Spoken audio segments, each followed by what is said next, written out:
You are now entering the mind of one of rock's greatest musicians, a former singer of Styx. The exclusive podcast, Come Sail Away, with Dennis DeYoung. Come sail away, come sail away, come sail away with me. Hey kids, how you doing? Dennis DeYoung here.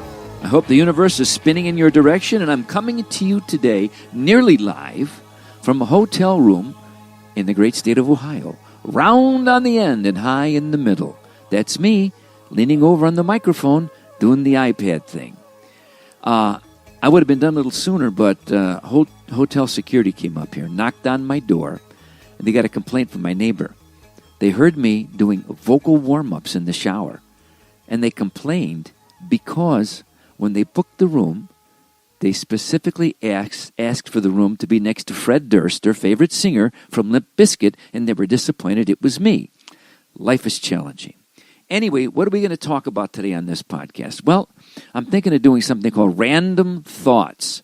It's a little deal I've been doing on my Facebook page for years. If you want to go back and look them up, check them out. What are they really? They're random thoughts, apropos to nothing.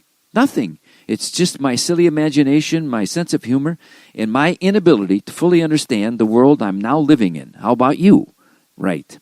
So today it's about technology. The problem's plain to see, too much technology. A line I wrote in 1983.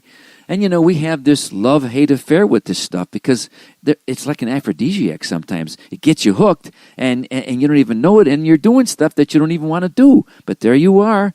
Big suckers, you and me and everybody else. So today, I'm going to tell you about my little journey to the iPad store. Suzanne and I went there, and I'm standing in line looking around with all the other zombies who, in an effort to simplify their lives, are there either having their devices repaired or waiting for some semi-knowledgeable person, and I mean that, to explain how the hell to work this stuff that we've bought. Well, I'm there to get more memory storage on my iPad because it warned me, as iPads will, right, that it pops up and it says that, without prompting, by the way, they'll alert you to things like things that are vital to our existence. Like Angie List wants me to know that there are amazing gutter cleaning deals available in New Mexico right now. I didn't know they had that many leaves in New Mexico.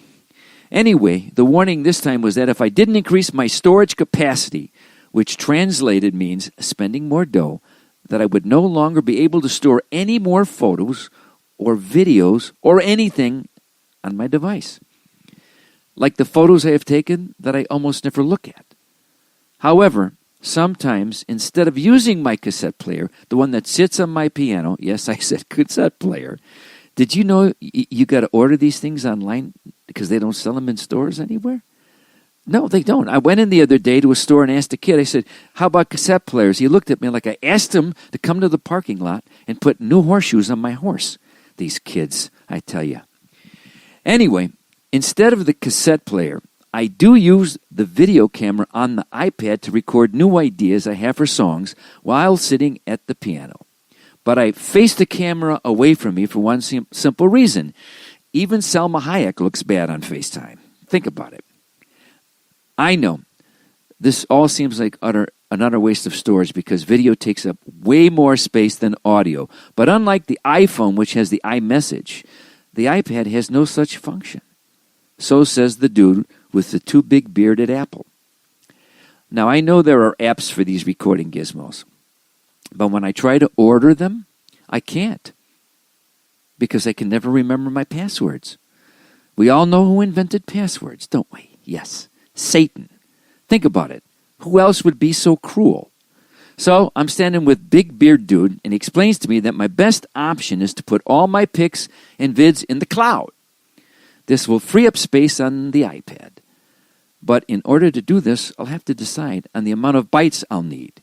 Do I need MBs? No, too small. I think the M is for mini. But I could be wrong. How about GBs? No, they give me the heebie-jeebies, and I see the word gig in there, and I think I got a place somewhere. Okay, KBs perhaps. But he shows me I'm filling up the KBs already, like, man, you're killing these bytes. But then he tells me about the mother of all bees, the TBs. And I say, wait a minute. My last chest x-ray was clear. He does not even crack a smile. The big beard does not abide. So it's terabytes for me. So now I can take as many pics as I want and still never look at them, but with a clear conscience. Perfect. He then shows me the monthly charge for this, and I suddenly realize why they're called bites, because of the bite they're going to put on you. I can now view my photos and videos on the iPad, but he tells me they're really not there. They're actually up in the cloud. Soon everything will be in the cloud, and I mean everything. Everything. I don't even know where the cloud is. Where is it? I don't know where it is. All this data could be hiding in an alley in Brooklyn for all I know, where Vito and Dom are standing guard. And this would explain the recent clam sauce stains I saw in my prom pictures. Anyway, all these new technological developments are contrary to the countless reprimands I got as a kid from parents, coaches, and teachers alike, who told me repeatedly to stop dreaming and get my head out of the clouds, or I'd someday regret it. I guess they were right after all. Cheers, Dennis. Enlightening? Perhaps. Entertaining? Always. Thanks for listening to the podcast, Come Sail Away with Dennis DeYoung. Get the next new episode Friday morning at 7 a.m. on this website.